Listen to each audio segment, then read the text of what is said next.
Auzubillahi minasyaitonirrajim. Bismillahirrahmanirrahim. Assalamualaikum warahmatullahi wabarakatuh. Innal hamdalillah nahmaduhu wa nasta'inuhu wa nastaghfiruh wa na'udzu billahi min shururi anfusina wa min sayyiati a'malina. May yahdihillahu fala mudilla lahu wa may yudlil fala hadiya lahu. Asyhadu an la ilaha illallah wahdahu la syarika lah wa asyhadu anna Muhammadan abduhu wa rasuluh. Ya ayyuhalladzina amanu taqullaha haqqa tuqatih wa la tamutunna illa wa antum muslimun. Ya ayyuhan nasu taqu rabbakumul ladzi khalaqakum min nafsin wahidah wa khalaqa minha zawjaha wa batha minhuma rijalan katsiran wa nisaa'a. واتقوا الله الذي تساءلون به والأرحام إن الله كان عليكم رقيبا. يا أيها الذين آمنوا اتقوا الله وقولوا قولا سديدا يصلح لكم أعمالكم ويغفر لكم ذنوبكم ومن يطع الله ورسوله فقد فاز فوزا عظيما. أما بعد فإن أصدق الحديث كتاب الله وخير الهدي هدي محمد صلى الله عليه وسلم شر الأمور محدثاتها وكل محدثة بدعة وكل بدعة ضلالة وكل ضلالة في النار. اللهم إنا نسألك علما نافعا. Ya Allah, kami memohon kepada Engkau ilmu yang bermanfaat, warizqan thayyiban, dan rezeki yang baik, wa amalan mutaqabbala, dan amal yang diterima. Alhamdulillah, kita bersyukur kepada Allah Subhanahu wa taala.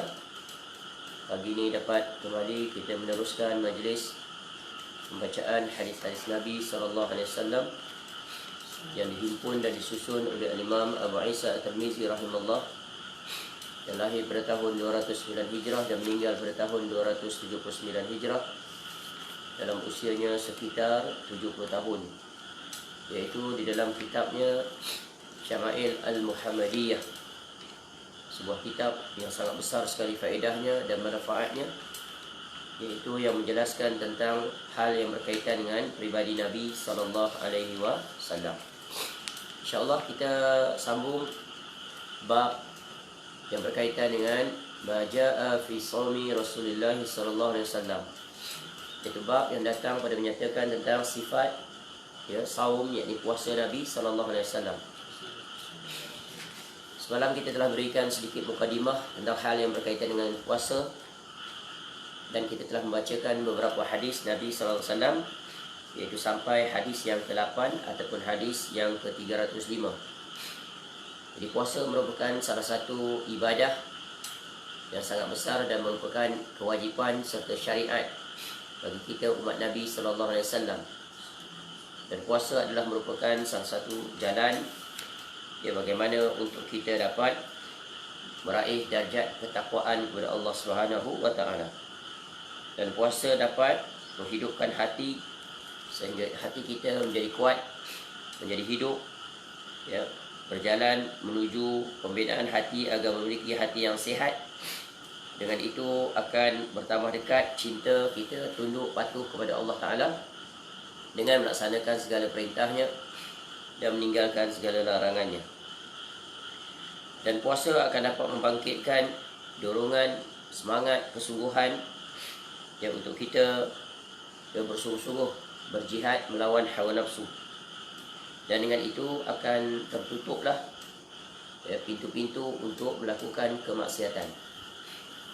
Betapa besarnya puasa itu sehingga Islam tidak hanya berpada dengan mensyariatkan kewajipan berpuasa pada bulan Ramadan, tetapi juga diberikan pilihan untuk melakukan puasa selain pada bulan Ramadan, iaitu dengan disyariatkan puasa sunat yang telah kita sebut. Beberapa jenis puasa sunat yang terikat dengan waktu. Ada yang datang setiap minggu, ada yang datang setiap bulan, ada yang datang sekali saja dalam setahun, ada yang datang silih berganti setiap hari. Dan pengecualian bagi Nabi SAW iaitu Nabi SAW sering berpuasa. Ya, kadang-kadang sebagaimana yang disebut dalam hadis ini, apabila Nabi SAW berpuasa, dia seolah-olah Nabi SAW tak ingin berbuka. Maknanya setiap hari Nabi SAW berpuasa. Ada kalanya Nabi SAW berbuka, seolah-olah setiap hari Nabi SAW tidak berpuasa. Inilah Nabi SAW mengambil jalan tengah, kesederhanaan di dalam melakukan amal ibadah. Nanti akan datang penjelasan, iaitu tentang secara tersirat dalam salah satu hadis itu, larangan melampau dalam beribadah. Baik, sekarang kita teruskan saja pada hadis yang ke 306, iaitu yang merupakan hadis yang ke-9 di dalam bab ini. Baik, Syakir baca. Bismillahirrahmanirrahim. Ahsanallahu ilaikum. Qala al-imam al-hafidh al-faqih Abu Isa Muhammad bin Isa at-Tirmidzi rahimahullahu ta'ala. حدثنا محمود بن غيلان قال حدثنا أبو أحمد ومعاوية بن هشام قال حدثنا سفيان المنصور عن خيثمة عن عائشة رضي الله عنها قالت كان النبي صلى الله عليه وسلم يصوم من الشهر السبت والأحد والاثنين ومن الشهر الآخر الثلاثاء والأربعاء والخميس. Hadis yang ke-9 itu hadis yang diriwayatkan daripada Aisyah radhiyallahu anha. Dia berkata, Nabi SAW pernah berpuasa pada hari-hari dalam sebulan, iaitu hari Sabtu, Ahad dan Isnin. Dan pada bulan lainnya lagi di hari Selasa, Rabu dan Khamis. Baik, sebelum ni kita telah sebut bagaimana Nabi SAW berpuasa. Di antara puasa Nabi SAW adalah 3 hari berturut-turut. 3 hari berturut-turut. Dan disebutkan juga Nabi SAW berpuasa iaitu pada bila-bila masa. Maknanya tidak menentukan sama ada khusus di awal, di tengah atau di hujung. Jadi Nabi SAW berpuasa pada hari-hari yang tidak ditetapkan. Tapi nanti datang hadis, iaitu ada puasa yang telah ditetapkan, iaitu puasa pada hari-hari putih. Jadi dalam hadis ini Nabi SAW berpuasa telah disebutkan, iaitu pada hari Sabtu, Ahad dan Isnin, dan juga pada hari Selasa, Rabu dan Khamis, 3 hari. Jadi ini adalah merupakan, kalau boleh dikatakan dalam hadis ini, boleh juga iaitu merujuk pada hari-hari putih, hari-hari yang kita disunahkan untuk berpuasa.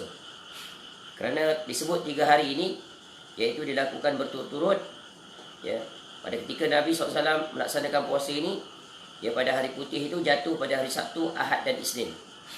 Dan pada bulan lain pula dia jatuh pada hari Selasa, Rabu dan Khamis. Jadi ini adalah di antara contoh hari-hari, iaitu hari-hari bir, jadi bulan terang. Dan dia jatuh pada setiap bulan berbeza-beza pada hari. Tapi tarikh sama, cuma iaitu hari-harinya boleh bertukar-tukar. Jadi ini juga kaitan dengan sebelum ini, kan ada larangan berpuasa pada hari Sabtu atau Jumaat sahaja.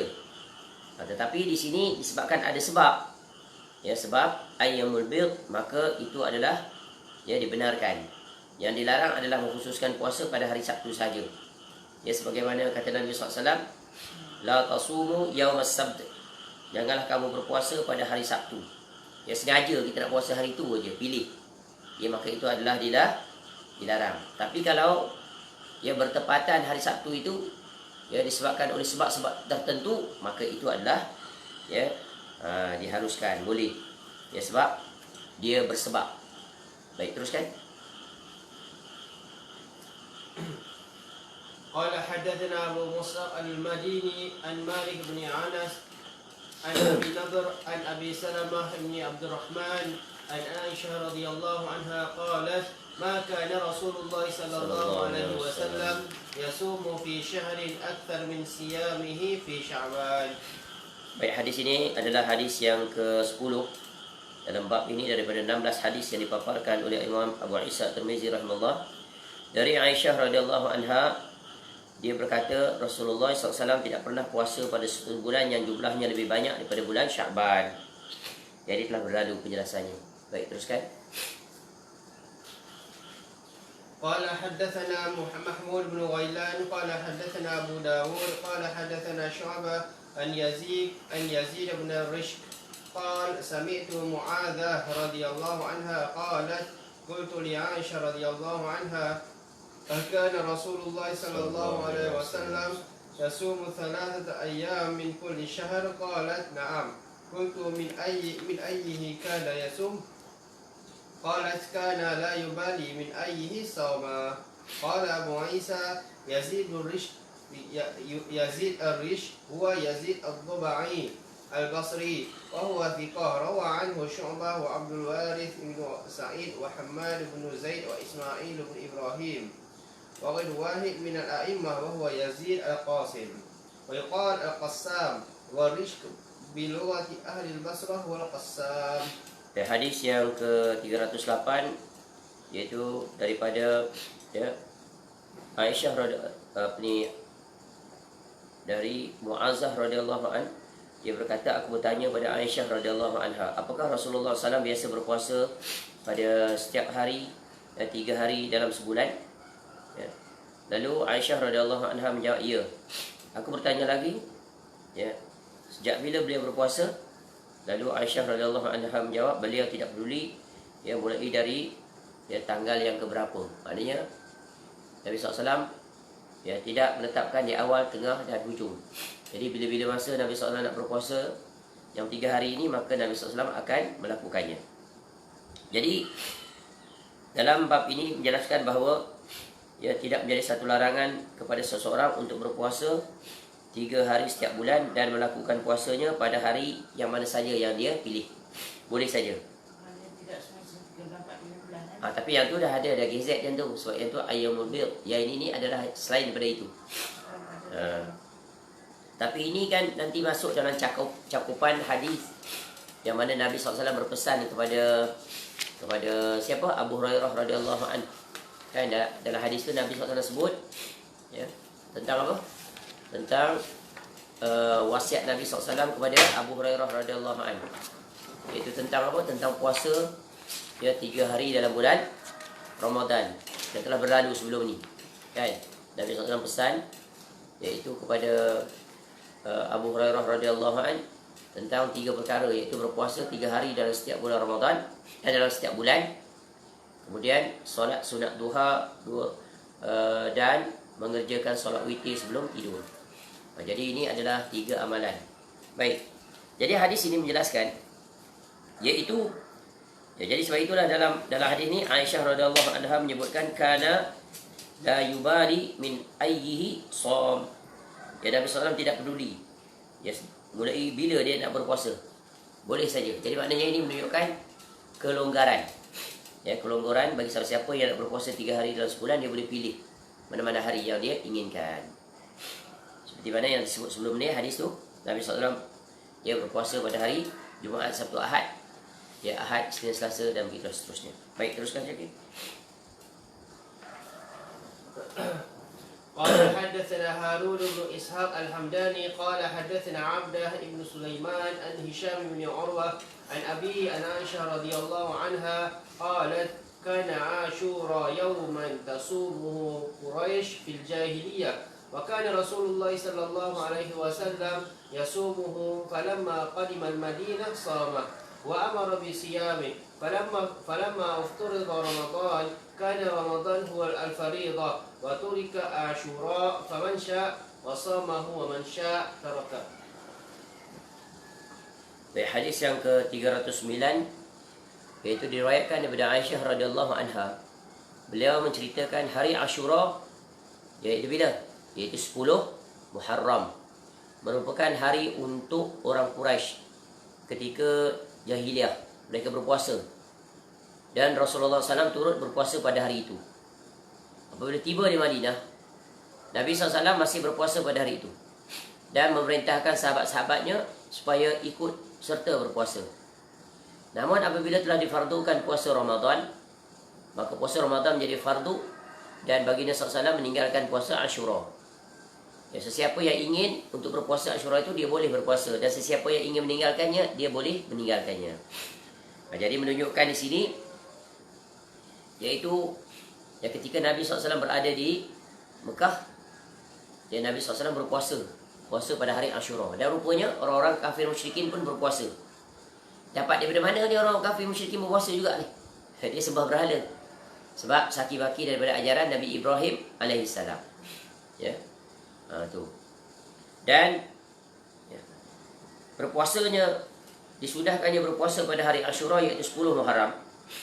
Ya, kerana sebagai ungkapan, iaitu rasa syukur kita kepada Allah Subhanahu Wa Taala, kerana mengingatkan pada hari itu Allah Taala telah menyelamatkan Nabi Musa alaihissalam dan kaumnya, ya, daripada kezaliman, kejaran, iaitu Fir'aun dan bala tenteranya. Dan pada hari itu jugalah, ya, Fir'aun dan bala tenteranya dihancurkan, dimusnahkan, ditenggelamkan di dalam laut. Dan Nabi Musa AS berpuasa pada hari itu sebagai tanda syukur kepada Allah di atas nikmat yang Allah berikan.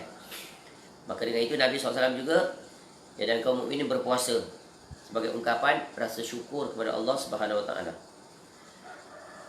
Baik. Jadi ini adalah, ya, walaupun itu juga dilakukan oleh kafir musyrikin. Ya, sebab yang Nabi SAW lakukan itu adalah bersebab, ada contoh teladan. Ya, dan orang kafir itu dia lakukan disebabkan apa? Dulu dia ada saki baki daripada syariat Nabi Ibrahim AS. Tu. Ya, macam orang kafir musyrikin, dia tunaikan haji juga, betul kan?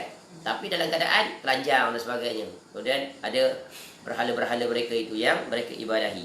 Ini agama yang telah terkontaminasi, ya, diubah suai. Nabi SAW datang memperbetulkan kembali ajaran Nabi Ibrahim AS. Sebab itulah manasik haji itu kita warisi sampai sekarang, ya, sebagaimana yang dilakukan oleh Nabi Ibrahim AS. Jadi ketika mana Nabi SAW berhijrah ke Madinah, Nabi SAW sudah tidak lagi, ya, menekankan tentang puasa tersebut. Asalnya puasa Ashura itu dia wajib. Sebab itu dalam lafaz ini disebut perintah. Nabi SAW perintahkan para sahabatnya turut berpuasa, puasa Ashura. Ya. Jadi perintah agar berpuasa. Ya, puasa pada bulan Ashura, pada hari Ashura. Tapi bila perintah untuk mendirikan solat pada bulan Ramadan, maka Nabi SAW meninggalkan. Dan Nabi SAW bagi pilihan. Siapa yang nak berpuasa, siapa yang tidak juga, ya, dibenarkan. Baik. Dan hal yang berkaitan dengan peristiwa Allah selamatkan Bani Israel, ya, dan Nabi Musa AS itu diriwayatkan dalam hadis bagaimana diterangkan oleh Ibn Abbas radhiyallahu anhu, iaitu hadis riwayat Bukhari nombor 2004. Ya, sebagaimana disebut, qadiman Nabi sallallahu alaihi wasallam al-Madinah fara'al yahuda tasumu yawma Ashura. Ya, faqal ma hadha? Qalu hadha yawmun salihun, hadha yawmun najjallahu bani Israil min aduwwihim. Fasamahu Musa, qal fa ana ahaqqu bi Musa minkum. Fasamah wa amara bisiyami. Ya, Nabi SAW datang ke kota Madinah. Nabi SAW lihat orang Yahudi berpuasa pada hari Ashura. Di Madinah pun tengok, orang Yahudi berpuasa. Tadi di Mekah, betul kan?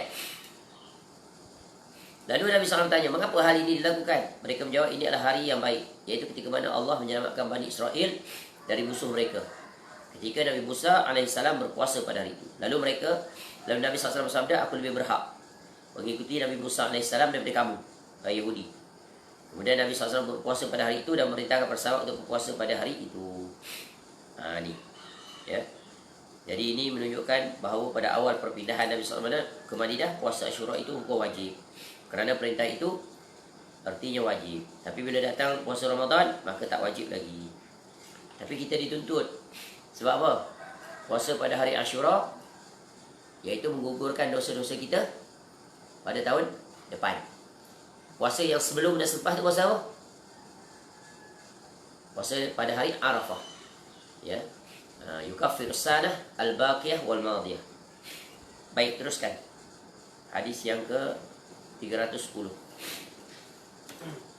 قال حدثنا محمود بن بشار قال حدثنا عبد الله قال حدثنا عبد الرحمن بن مهدي قال حدثنا سفيان عن منصور عن إبراهيم عن علقمة عن علقمة قال سألت عائشة رضي الله عنها أكان رسول الله صلى الله عليه وسلم يصلي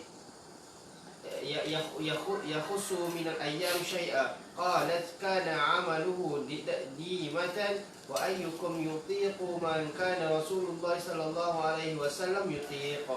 Baik, hadis yang ke-310 iaitu diriwayatkan daripada Alqamah radhiyallahu an.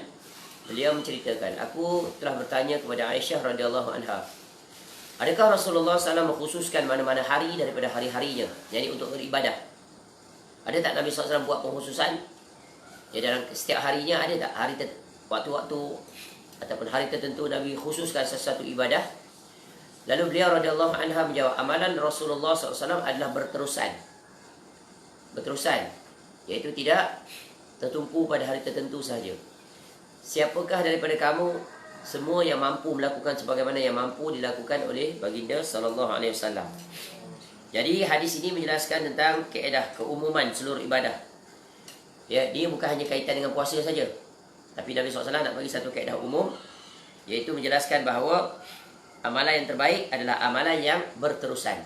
Nanti akan datang penjelasan, ya, amalan yang terbaik adalah iaitu berterusan walaupun sedikit. Maknanya apa? Istiqamah di atas ketaatan yang dibuat. Sebab itu Nabi SAW dalam hadis muttafaqun alaih menyebutkan, ahabbul a'mali ilallahi adwamuha wa in qal. Ya. Amalan yang paling Allah cintai, ya, adalah amalan yang berterusan, berkesinambungan, walaupun dia sedikit. Dia buat sikit aja. Contohnya apa? Amalan yang sedikit, ya, macam solat sunat duha 2 rakaat aja, tu sikit aja, betul kan? Yang paling banyak berapa? 8, 10, 12. Ada juga ada riwayat begitu. Kita dah lihat sebelum ni sifat solat duha Nabi SAW, ya. Ataupun dia berpuasa sebulan, sehari je. Itu yang dia mampu, tapi dia istiqamah. Ataupun dia baca Quran dalam sehari sekali je, waktu maghrib hingga isyak, tu je dia baca, ya. Ada orang setiap selesai solat, belum solat. Jadi setiap orang tak sama. Tapi yang penting keyword dia adalah apa? Ya, istiqamah, berterusan. Ya. Jadi Nabi SAW, pertanyaan Aisyah radhiyallahu anha kepada Aisyah radhiyallahu anha itu, apakah Rasulullah SAW mengkhususkan satu hari tertentu? Maksudnya apa? Ya, hari yang tertentu untuk melakukan ibadah solat, ya sunnah, ya puasa sunnah, ibadah lain. Nabi SAW sebut berterusan. Tak ada dari Nabi SAW kumpul satu ibadah tu sebulan sekali kita buat penuh, ya 24 jam buat ibadah hari itu. Tak. Ya, Nabi SAW dah atur. Sebab itu apa yang diatur oleh Nabi SAW dalam bab beribadah ni, insya-Allah kita sebagai umatnya mampu melakukannya. Mampu. Ya, tapi dengan syarat apa? Ya, ada kemahuan. Jadikan dia sebagai kebiasaan. Dan sebelum sampai kepada tahap iaitu istiqamah itu, perlukan mujahadah, kebiasaan. Macam kita nak solat lah, solat wajib. Solat wajib dia berat, walaupun dia tak ambil masa panjang, ya, berbanding dengan puasa yang ambil masa panjang dan terpaksa berlapar, berdahaga, berletih. Tapi yang paling sulit di antara puasa dengan solat, mana yang lebih sulit? Puasa, solat. Sebab itu ramai orang meninggalkan ibadah solat. Dan yang menakjubkan, orang yang tinggal solat itu dia boleh pula berpuasa pada bulan Ramadan. Tu kan. Sebab tu Allah sebut puasa tu dia berat. Dia berat. Padahal dia adalah ibadah untuk menandakan tanda tunduk patuh syukur pada Allah. Macam kita beginilah analogi je. Ya, seseorang memberikan hadiah pada kita. Ni saya bagi hadiah, ya, buah-buahan dan sebagainya, ataupun bagi wang ringgit ke. Nak saya hadiah awak sebuah kereta. Awak tak ada kereta kan? Saya bagi kereta. Senang sikit nak bawa anak isteri. Jadi sebagai tanda syukur kita buat apa? Terima kasih, betul kan? Tu sebut kebaikan dia, doakan untuk dia. Ini Allah Ta'ala yang bagi kita nikmat hidup sampai sekarang. Ya, sihat, boleh berjalan ke sana kemari. Jadi Allah minta kita apa? Lakukan solat setiap hari 5 kali saja. Tapi ya, dilanggar. Ramai yang tak melaksanakannya. Ya, maknanya dia kufur terhadap nikmat Allah Subhanahu wa taala. Jadi nak mendirikan solat ni Mula-mula dia ajar sejak kecil lagi supaya biasa. Sebab solat dia berat. Sebab itu Nabi SAW perintahkan ajar anak-anak pada umur 7 tahun. 7 tahun dah ajar dah. Sebab dia masih boleh dilentur. Masih dengar kata kedua ibu bapa. Anak kecil 6 tahun, 7 tahun. Nanti kalau dah 15 tahun tak dengar dah, susah dah. Dia dah pandai dah buat keputusan sendiri. Dia dah pandai dah untuk menolak, untuk tidak berbuat. Ya. Jadi sampai 10 tahun itu dah kena stunting dah, kena. Tak mau pukul dia. Ya sebab dia dah nak menuju ke arah balir kalau bagi anak lelaki. Kalau anak perempuan, dia dah balir dah sebelum tu. Kebanyakan daripada mereka. Nampak tak? Jadi sebab solat itu berat, maka nak dapat istiqamah tu kecil-kecil lagi dah dilatih. Supaya nanti bila sampai waktunya diwajibkan, maka dia dah mudah untuk melakukannya. Maka kiaskan juga kepada amalan-amalan yang lain. Begitu juga puasa. Dia latih dulu. Ya. Dalam sebulan, anak-anak kecil latih 1 hari, 2 hari. Hari pertama latih dulu dia puasa sampai pukul 10 pagi. Esok sampai pukul 12. Esoknya pukul 3. Esoknya sampai jam berbuka puasa. Dah dia biasa dah, lama-lama dah jadi kebiasaan. Dia akan istiqamah. Dia boleh buat dah setiap hari. Ini semuanya kaedah tarbiyah Nabi SAW secara berperingkat-peringkat. Ya. Jadi kemudian soalan tanya, ya, Aisyah radhiyallahu anha berkata, ya, itu siapa? Ya. Di antara kamu yang sanggup melakukan apa yang dilakukan oleh Nabi SAW dan buat ibadah seperti itu. Ya, berterusan, istiqamah, konsisten. Jadi Nabi SAW diberikan kurniaan oleh Allah Ta'ala iaitu kesabaran dan istiqamah. Jadi kalau kita nak dapat kesabaran dan istiqamah, maka kita contohilah cara Nabi SAW di dalam beribadah. Jika kita menyelisihi cara ibadah Nabi SAW, maka sulit untuk kita istiqamah. Ibaratnya melakukan amal ibadah bermusim. Semangat dia bermusim saja. Lepas tu dia hilang terus. Ya, ini adalah satu bentuk ya penipuan, ya dirinya tertipu dengan amalannya. Baik, teruskan.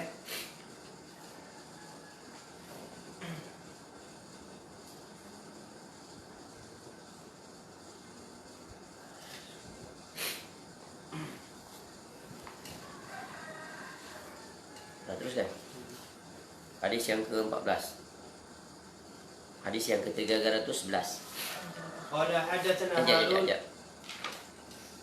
Hadis yang ke-310. Qala hadatsana Muhammad bin Bashar. Sila tengok. Hadis yang ke-311. Betul. قال حدثنا هارون بن إسحاق قال حدثنا عبده عن هشام بن عروة عن أبيه عن عائشة رضي الله عنها قالت دخل علي رسول الله صلى الله عليه وسلم وإني امرأة فقال من هذه؟ قلت فلانة لا تنام الليل فقال رسول الله صلى الله عليه وسلم عليكم من الأعمال ما تطيقون فوالله لا يمل الله حتى تملوا وكان أحب ذلك إلى رسول الله صلى الله عليه وسلم الذي يدوم عليه صاحبه. Baik, hadis yang ke-311 diriwayatkan daripada Aisyah radhiyallahu anha. Beliau radhiyallahu anha menceritakan Rasulullah SAW masuk menemuiku. Ya, mana Nabi SAW datang ke rumah Aisyah radhiyallahu anha. Dan bersamaku ada seorang wanita. Dalam rumah Aisyah radhiyallahu anha ada seorang wanita. Tetamu ni, tetamu. Ya, lalu Nabi SAW tanya, siapa dia ni? Lalu aku, yakni Aisyah radhiyallahu anha menjawab, iaitu seorang dia wanita yang bernama sekian-sekian, yang tidak tidur malam. Dia duduk rumah tu tak tidur malam. Ya. Maknanya malam dia berjaga. Untuk apa? Untuk beribadah. Lalu Nabi SAW bersabda, hendaklah kamu semua beramal mengikut yang kamu mampu. Ya. Tu. Alaikum minal a'mali ma tutiqun.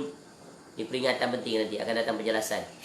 Hendaklah kamu semua beramal mengikut yang kamu mampu, kerana demi Allah. Ya, kata Nabi SAW, fa wallahi la yamullullahu hatta tamallu. Ya. Allah tidak pernah jemu sehingga kamu sendiri yang nantinya akan jemu. Jadi Nabi SAW sebut peringatan, penjelasan terhadap ya, wanita tadi. Hendaklah kamu semua beramal mengikut yang kamu mampu. Kerana demi Allah, Allah tidak pernah jemu sehingga kamu sendiri yang nantinya akan jemu. Bosan. Bosan dalam apa? Beribadah. Ya. Kemudian Nabi SAW melanjutkan, wa kana ahabba dhalika ila Rasulillah SAW alladhi yadumu alaihi sahibuh. Ya. Yaitu amalan atau cara dalam beramal yang dicintai, disukai, ya, paling disukai oleh Rasulullah SAW adalah yang dilakukan secara berterusan oleh pelakunya. Ya. Jadi ini adalah merupakan hadis yang menjelaskan kaedah umum. Dan dia merupakan kaedah penting. Menjelaskan umum seluruh ibadah. Ya. Dan apabila seseorang melakukan ibadah, maka hendaklah dia perhatikan prinsip yang penting ini. Iaitu apa?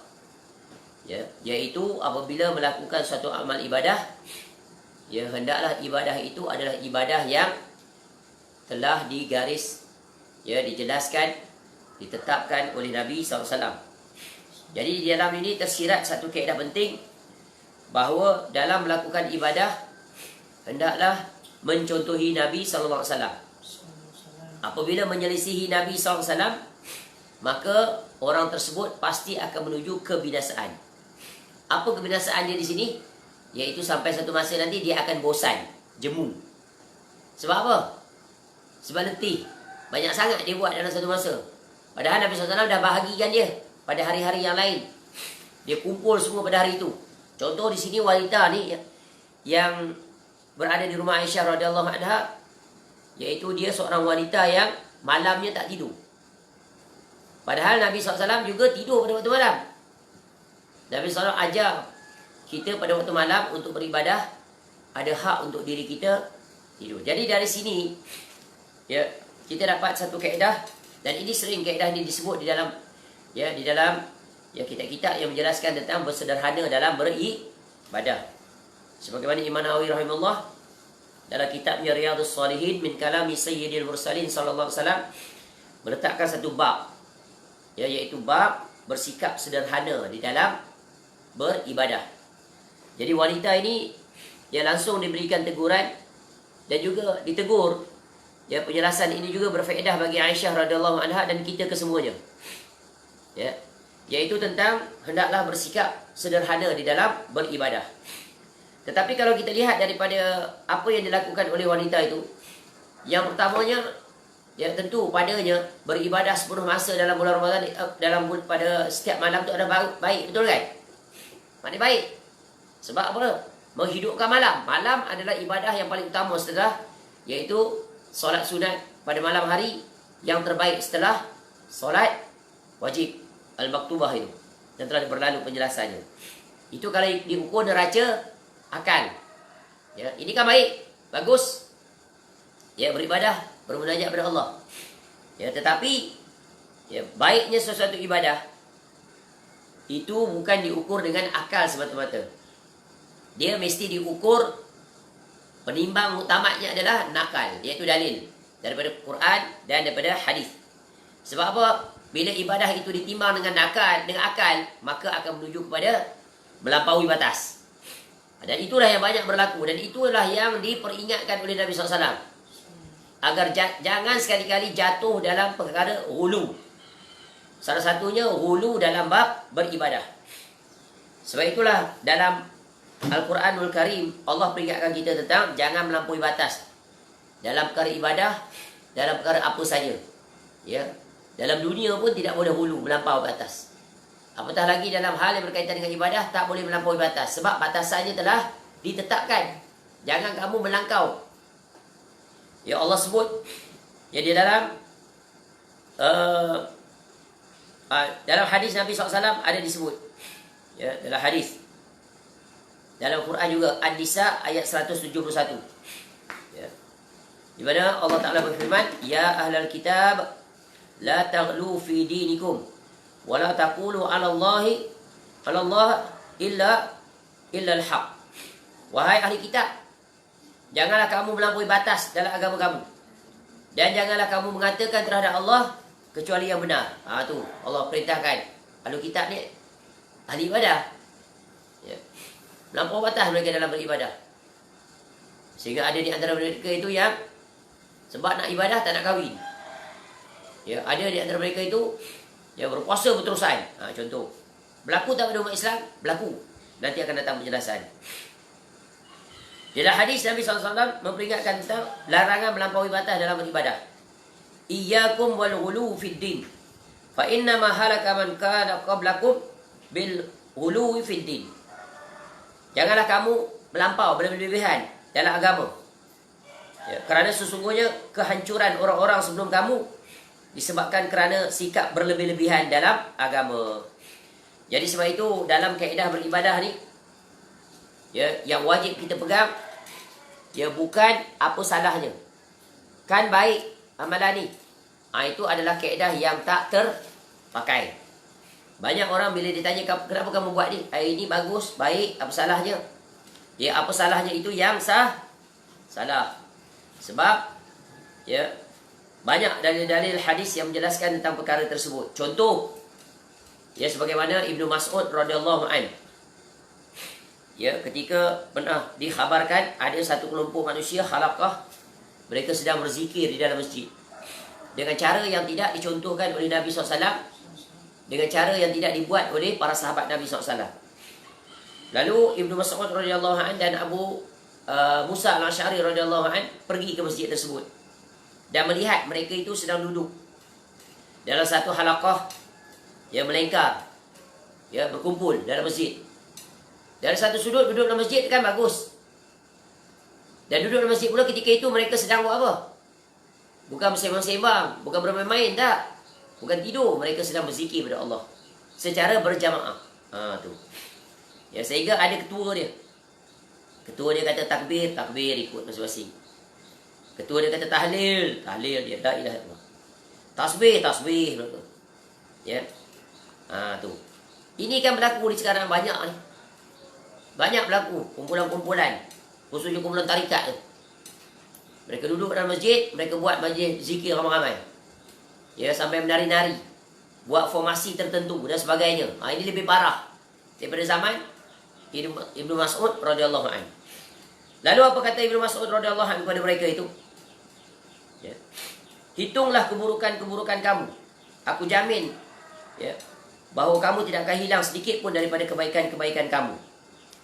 Jadi Ibnu Mas'ud radhiyallahu anhu tegur mereka. Maknanya jangan buat perkara ni.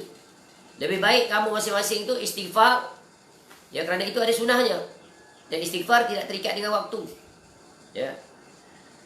Bukan itu saja Ibnu Mas'ud radhiyallahu anhu, ya, dengan nada marah beliau radhiyallahu anhu berkata, celaka kamu wahai umat Muhammad sallallahu alaihi wasallam. Ni umat Nabi sallallahu alaihi wasallam ni. Ya. Tapi ini generasi tabi'in. Ini peristiwa setelah berlaku kewafatan Nabi sallallahu alaihi wasallam. Lalu kata Ibnu Mas'ud, betapa cepatnya kebinasaan kamu. Mereka para sahabat Nabi SAW, ya, masih ramai lagi jumlah mereka itu. Ya, yang meninggal, yang tinggal masih ramai. Maknanya apa? Mereka ada untuk kamu contohi, untuk kami ambil ilmu. Ini kamu pandai-pandai pula. Ya, buat inovasi, bid'ah dalam urusan ibadah, berzikir ramai-ramai. Ya. Lalu, dan baju Nabi SAW pun belum lusuh. Maknanya nak menunjukkan apa? Baru sangat Nabi SAW wafat meninggalkan kita ni. Ya. Dan berjananya pun belum pecah. Bekas bina Nabi SAW yang disimpan oleh Anas bin Malik radhiyallahu anhu yang telah kita sebut. Ya. Maknanya taklah terlalu lama. Dah kamu menyimpang lah.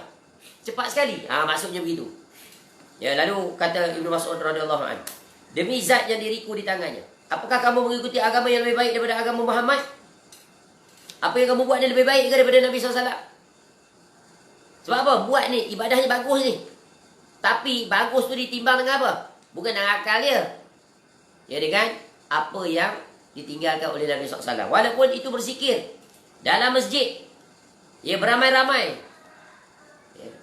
Tapi ibadah itu, ya, baik atau buruknya diukur bukan dengan akal, bukan dengan perasaan, bukan dengan apa salahnya. Tapi diukur dengan wahyu. Nampak ni kaedah ni yang sangat kuat untuk dipakai sampai sekarang. Untuk membantah kelompok-kelompok yang melampau dalam beribadah. Ya, khususnya, ya, ahli-ahli tarekat sufi di zaman sekarang. ahli tarikat sufi zaman sekarang bukan macam dulu. Ya, sebagaimana zaman Junaid Al-Baghdadi, ya, Fudail bin Iyad dan sebagainya. Mereka itu semuanya berjalan di atas sunnah. Yang sekarang punah banyak. Banyaknya kebid'ahan yang mereka buat. Ya, berzikir bukan setakat di masjid, bergendang bagai. Di kubur pun mereka berzikir.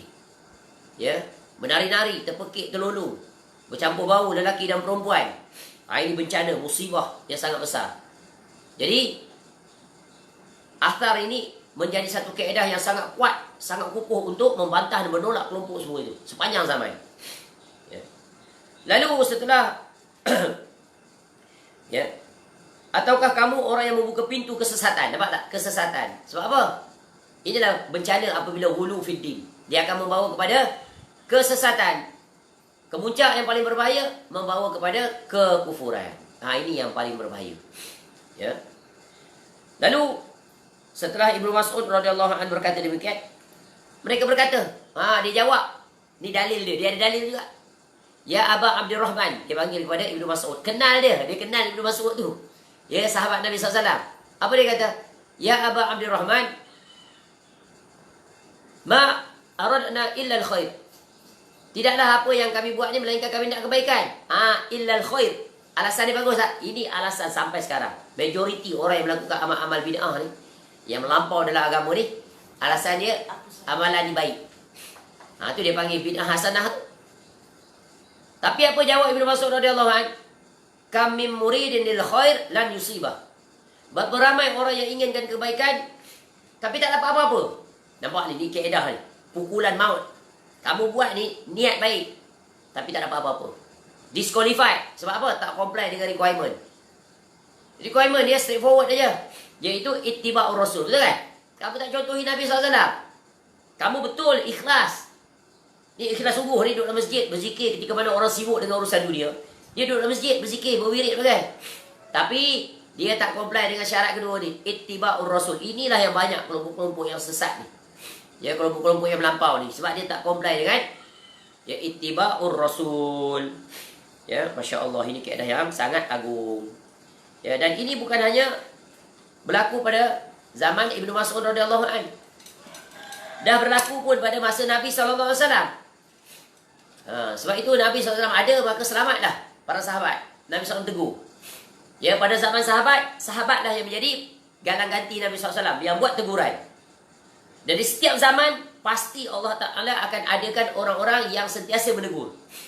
Sebab itu konsep amar ma'ruf nahi munkar tak pernah padam. Sampai saat ini tetap akan ada segolongan taifah yang akan menegur perbuatan-perbuatan orang yang menyimpang di dalam agama. Iaitu mereka adalah hulu fiddin, melampau. Ya, dan memang nyata orang-orang di zaman sekarang, kelompok-kelompok tersebut sangat melampau dalam bab agama. Sehingga perkara yang tak ada syariatkan, mereka bersungguh-sungguh mempromosikannya. Bagi contoh macam lakaran capal tu, itu contoh yang sangat nyata. Sampai dalam masjid pun dilakarkan ya, lakaran capal. Ya. Sebab apa? Mereka percaya capal itu akan mendatangkan banyak fadilat. Padahal perkara itu tidak ada langsung daripada syariat Nabi SAW. Islam berlepas diri daripada apa yang mereka dakwa. Kenapa? Nabi SAW berlepas diri daripada apa yang mereka buat. Para sahabat Nabi SAW berlepas diri daripada apa yang mereka buat. Ini sungguh bencana. Bila dia tegur, ya, mereka disebabkan sudah ramai, besar, berada di kedudukan strategik, ya, seolah-olah mereka berada di kelompok yang benar. Tapi kebenaran bukan diukur dengan ramainya orang yang melaksanakannya. Sebab itu kita lihat juga contoh yang sangat agung ketika Nabi SAW, ya, secara ringkas dalam hadis disebut tentang 3 orang lelaki yang datang ke rumah siapa? Rumah salah seorang isteri Nabi SAW. Ya, mereka bertanya ya kepada ya salah seorang isteri Nabi SAW. Tanya tentang apa? Tentang ibadah Nabi SAW. Ini menunjukkan para sahabat ni bersungguh-sungguh nak beramal ibadah. Lalu diringkas cerita.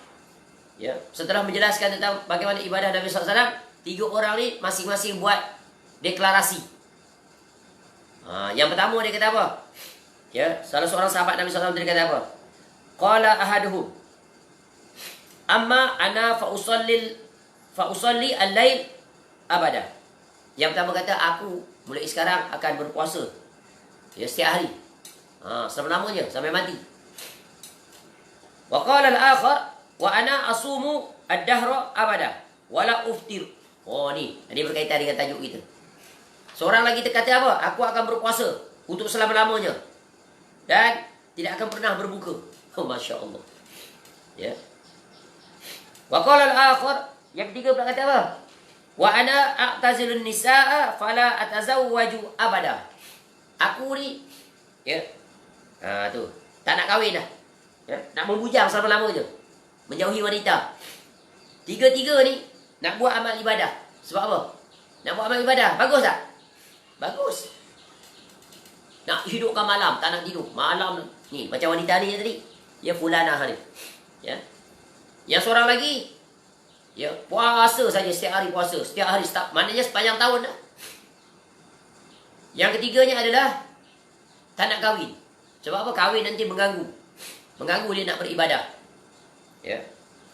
Tu. Padahal dia mampu untuk kahwin. Tapi kalau orang tak mampu memang tak boleh kahwin lah. Ya, ada hukum. Ya, seseorang itu diharamkan berkahwin. Ya, diwajibkan berkahwin, dimakruhkan berkahwin, diharuskan berkahwin. Tapi yang sini maksudnya apa? Dia mengharamkan apa yang halal bagi dia. Dia boleh kahwin tapi dia tak nak kahwin. Sebab apa? Untuk beribadah. Lalu kemudian Nabi SAW balik, Nabi dengar, kamu ke yang kata begini, begitu, begitu? Ya, lalu Nabi SAW terus buat teguran. Immediately tegur.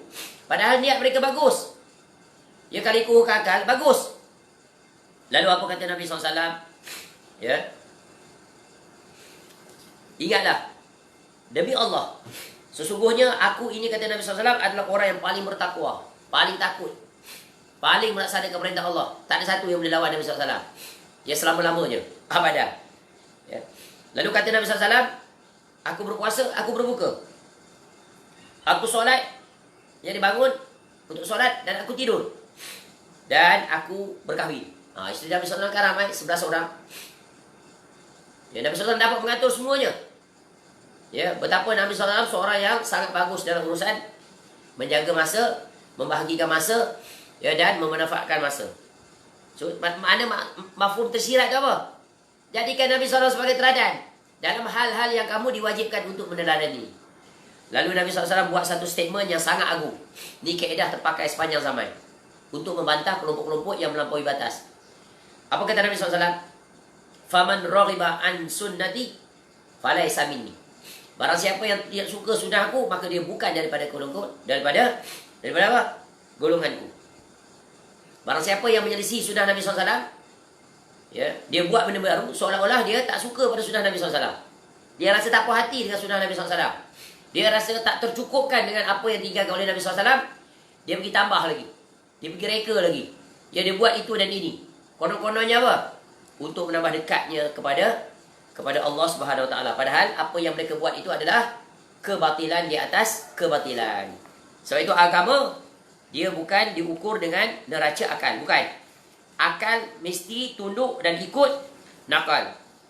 Ya, inilah kebinasaan orang yang melampau kerana mereka mengandalkan akal mereka dalam berani memandai-mandai dalam mengadakan perkara baru dalam agama. Sebab itulah bid'ah itu sangat tercela kerana dia membawa kepada kebinasaan. Ya, sebab itu akal kena ingat ada batasan. Dia tak boleh campur tangan dalam urusan ibadah. Ya. Sebab itulah ya, Sayyidina Ali radhiyallahu an berkata tentang akal untuk menegaskan bahawa tolok ukur dalam melakukan ketaatan adalah iaitu syariat yang telah ditetapkan, bukan akal. Akal tak boleh campur tangan. Akal hanya ikut, tunduk, patuh. Tak boleh memandai-mandai dalam urusan agama yang telah ada dalam ketetapan syariat. Apa kata Sayyidina Ali radhiyallahu anhu? Ini kaedah yang sangat agung. Ya, iaitu peringatan agar jangan terjebak di dalam amalan-amalan yang diada-adakan oleh orang di zaman ya dulu, sekarang tak akan datang. Kata Sayyidina Ali radhiyallahu anhu, "Lau kana ad-dinu bir-ra'yi, lakana asfalul khuffi aula bil mashi min a'la." Wa qad ra'aitu Rasulullah sallallahu alaihi wasallam yamsahu ala zahiriha. Ya. Zahiri khuffai. Ya. Jadi Nabi SAW disebut Kalaulah sekiranya agama ini berdasarkan dengan pendapat ra'yu akal, maka nescaya bahagian bawah khuf kasut itulah yang lebih utama disapu berbanding bahagian atas. Dan sesungguhnya waqad ra'aitu Rasulullah sallallahu alaihi wasallam yamsahu ala zahiri khuffai. Sebab aku lihat Nabi SAW sapu khufnya, kasutnya di bahagian atas, bukan bahagian bawah. Tapi kalau ikut akal apa? Yang patut disapu kasut tu apa? Bawah yang kotor. Itu akal. Jadi akal ni dia jangan akal-akalan. Jangan akal-akalan dalam urusan agama. Akal tu hendaklah diikut dengan nakal. Ini kaedah-kaedah yang sangat terang dan jelas seperti matahari di siang hari. Tapi disebabkan manusia dia bila dia terkena was-was, talbis iblis, maka segala subhat dia datangkan untuk membenarkan tambahan-tambahan yang dia buat di dalam agama. Sebab itu kita lihat makin hari makin banyak tambahan-tambahan dalam agama. Contoh dalam menyambut hari-hari kebesaran Islam. Padahal hari kebesaran Islam hanya 3 je yang digezet, iaitu hari Jumaat, hari raya orang Islam, betul kan? Sayyidul Ayyam, Idul Fitri, Idul Adha. Kemudian dia tambah macam-macam. Sampai sekarang bertambah dia. Macam-macam hari kebesaran. Hari Maulid Nabi sallallahu alaihi wasallam. Hari peperangan Badar, hari nuzul Quran. Macam-macam. Dengan alasan apa? Untuk mendekatkan, mengingatkan kita kepada Islam. Padahal tak cukup ke dengan apa yang telah dicukupkan kepada kita oleh Allah dan Rasulnya? Tak cukup ke Al-Quran? Ini semua alasan-alasan yang diada-adakan. Akhirnya menjadi payah lah. Payah, sulit. Bahkan membawa kepada pembaziran. Membawa kepada orang mengutamakan sesuatu yang tak patut pun diutamakan berbanding dengan yang utama. Akhirnya yang patut dia buat, dia tinggalkan. Inilah Nabi SAW sebut apa? Kebinasaan. Sebab itu berhati-hati. Tetap teguh, tegar di atas sunnah Nabi SAW. Tidak termakan dengan syubhat-syubhat yang orang-orang atas nama agama mereka mendatangkannya. Sungguh hadis ini, hadis yang ke-311, mengandungi faedah yang sangat agung, yang sangat besar, agar menjaga kita terselamat daripada, iaitu melampaui dalam melakukan amal ibadah sehingga akhirnya membawa kepada kebosanan.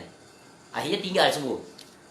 Yang lebih mengkhawatirkan membawa kepada kesyirikan, membawa kepada kekufuran, yang membawa kepada kesesatan, dan membuka pintu-pintu kebidahan dan sebagainya. Baik, Syakir baca hadis yang ke-15. Syakir, hadis yang kita habiskan. Hadis yang ke-312. Qala hadatsana Abu Hisham Muhammad bin Yazid Al-Rifa'i qala hadatsana Ibnu Fudail an al-Amash an Abi Salih qala sa'altu Aisyah radhiyallahu anha wa Salamah radhiyallahu anha ayyul amal kana ahabba ila Rasulillah sallallahu alaihi wasallam qalata ma dima alaihi wa in qalla. Baik, aku pernah bertanya pada Aisyah radhiyallahu anha dan Salamah radhiyallahu anha, apakah yang paling disukai oleh Rasulullah sallallahu alaihi wasallam? Lalu keduanya radhiyallahu anhuma menjawab, amalan yang dilakukan secara terus-menerus meskipun jumlahnya sedikit. Itu kaedah yang sama. Teruskan. Ini kaedah agung ni. Berpegang teguh dengan dia. Untuk meraih maqam istiqamah. Jangan berpaling daripadanya. Terus. Hadis 313. قال حدثنا محمد بن إسماعيل قال حدثنا عبد الله بن صالح قال حدثني معاوية بن صالح عن عمرو بن قيس أنه سمع عاصم بن حميد قال سمعت عوف بن مالك رضي الله عنه يقول كنت مع رسول الله صلى الله عليه وسلم ليلة فاستاك ثم توضأ ثم قام يصلي فقمت معه فبدأ فاستفتح البقرة فلا يمر بآية رحمة إلا وقف فسأل ولا يمر بآية عذاب إلا وقف فتعوذ ثم ركع فمكث راكعا بقدر قيامه ويقول في ركوعه سبحان ذي الجبروت والملكوت والكبرياء والعظمة ثم سجد بقدر ركوعه ويقول في سجوده سبحان ذي الجبروت والملكوت والكبرياء والعظمة ثم قرأ آل عمران ثم سورة يفعل مثل ذلك. Baik, hadis ini adalah hadis yang terakhir. Tetapi kalau lihat daripada konteks hadis ini, ya sebenarnya dia tidak bersesuaian berada pada tajuk ini tentang sifat puasa Nabi SAW. Kerana hadis ini adalah hadis yang berkaitan dengan sifat ibadah Nabi SAW pada bab 40. Sebab ini tentang sifat solat malam Nabi SAW. Betul kan? Dan inilah yang dikomentar oleh para ulama. Ya, ada di antara ulama mengatakan bahawa hadis ini barangkali tersilap. Penyalin kitab itu tersilap meletakkan di bab ini. Wallahu a'lam, hanya Imam At-Tirmizi rahimahullah sajalah yang mengetahui ya apa alasan beliau rahimahullah meletakkan di dalam bab yang berkaitan dengan puasa hadis yang berkaitan dengan solat malam. Ya, jadi adapun begitu kita tetap membacakannya. Ya, iaitu hadis ini diriwayatkan daripada Auf bin Malik radhiyallahu anhu. Beliau menceritakan, aku bersama Rasulullah SAW pada suatu malam. Baginda SAW bersiwak. Jadi gosok gigi lah istilah kita. Ya, kemudian berwuduk. Kemudian mengerjakan solat. Ya, aku turut bangun. Ya, bersama dengan Nabi SAW. Ya. Kemudian Nabi SAW membaca surah Al-Baqarah. Yang ini tentunya sesudah surah Fatihah. Ya. Baginda SAW tidak melalui satu ayat yang menceritakan tentang rahmat, melainkan Nabi SAW akan berhenti untuk memohon rahmat. Dan tidak melalui ayat tentang azab, melainkan Nabi SAW akan berhenti untuk memohon perlindungan. Ini kaedah berinteraksi dengan Al-Quran. Tapi ini hanya akan dapat dilakukan kalau faham maksud dia. Betul kan? Tentang syurga, minta, ya Allah, masukkanlah kami ke dalam syurga. Tentang neraka, Allah ma'ajirni minan nar. Ya Allah, jauhilah kami daripada azab neraka. Begitulah seterusnya. Ya. Kemudian, ya, Baginda SAW rukuk dan berhenti dalam keadaan rukuk dengan keadaan lama berdirinya tadi. Ketika rukuk itu, Baginda SAW membaca Subhanazil jabaruti wal malakut wal kibriyai wal azamah. Maha suci Tuhan yang memiliki kuasa, ya, memaksa, ya, kerajaan, kemegahan atau kemagaan dan keagungan. Kemudian Nabi SAW sujud dengan keadaan lama rukuknya.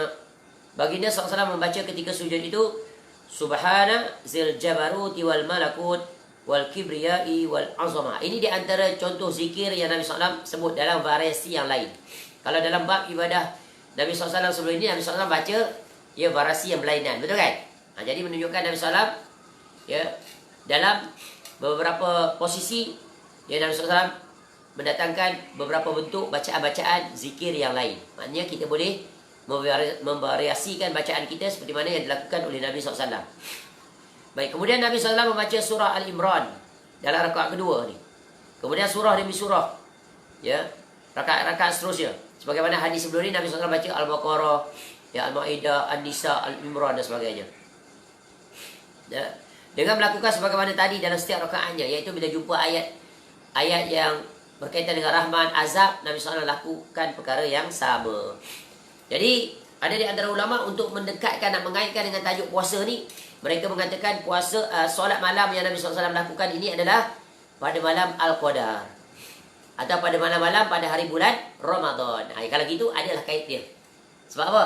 Ya, Nabi SAW lakukan ibadah ini pada bulan malam, pada bulan puasa, pada bulan Ramadan. Baik, selesai sudah hadis yang ke-16 yang berkaitan dengan bagaimana sifat ya puasa Nabi SAW. Ya, dengan itu memberikan panduan pada kita untuk mencontohi Nabi SAW dalam melakukan puasa-puasa sunat. Yang telah kita jelaskan contoh-contoh bagaimana Nabi SAW telah lakukannya. Jadi antaranya ya, Nabi SAW menjadi kelaziman bagi Nabi SAW berpuasa pada setiap bulan. Namun ya tidaklah ya sepenuhnya, kecuali pada bulan Ramadan. Adapun bulan yang paling banyak sekali Nabi SAW berpuasa ada bulan Sya'ban. Tapi dalam riwayat lain juga disebut sebaik-baik puasa setelah bulan Ramadan adalah puasa pada bulan Muharram, khususnya pada hari yang telah disunahkan itu. Baik. Kemudian yang keduanya ya, yaitu kesimpulannya di antara puasa-puasa yang dilakukan oleh Nabi SAW, yaitu puasa 3 hari setiap bulan. Ya, puasa pada hari Isnin dan Khamis, dan puasa pada hari Ashura. Dan kesimpulan yang paling penting dari ibadah Nabi SAW ni, kaedah umum ni penting, dia pokok, Iaitu lakukanlah amal ibadah walaupun sedikit tetapi istiqamah. Ini penting, ya. Dan para ulama buat satu kaedah. Apa kaedahnya? Ini kaedah yang sangat penting, ni kena pegang. Iaitu iqtisadun fis sunnah khairun min ijtihadin fi bid'ah. Ini kaedah yang selaras dengan kesimpulan. Iaitu sedikit bersungguh-sungguh. Yang sedikit dan sesuai sunnah lebih baik daripada banyak tapi bid'ah. Ini kaedah kukuh ni. Untuk tetap tegar di atas yang istiqamah dalam melakukan amal-amal yang datang daripada Nabi SAW. Untuk membantah segala kelompok di sepanjang zaman yang pandai-pandai menukuk tambah dalam ajaran agama. Dengan niat, dengan alasan untuk lebih mendekatkan diri pada Allah. Ya, maka berpegang dengan kaedah ini, insya-Allah kita akan selamat, ya, amal ibadah kita, dan Allah akan berikan kita kemudahan dan istiqamah. Jadi, ya, iqtisadun fis sunnah khairun min ijtihadin fi bid'ah. Ingat kaedah, ya, iaitu sedikit sesuai sunnah lebih baik daripada banyak tapi bid'ah. Tak ada faedah. Raddun. Man amila amalan laisa alaihi amruna fahuwa raddun. Buat ibadah yang tidak ada daripada kami, kata Nabi SAW, tertolak. Letih saja je.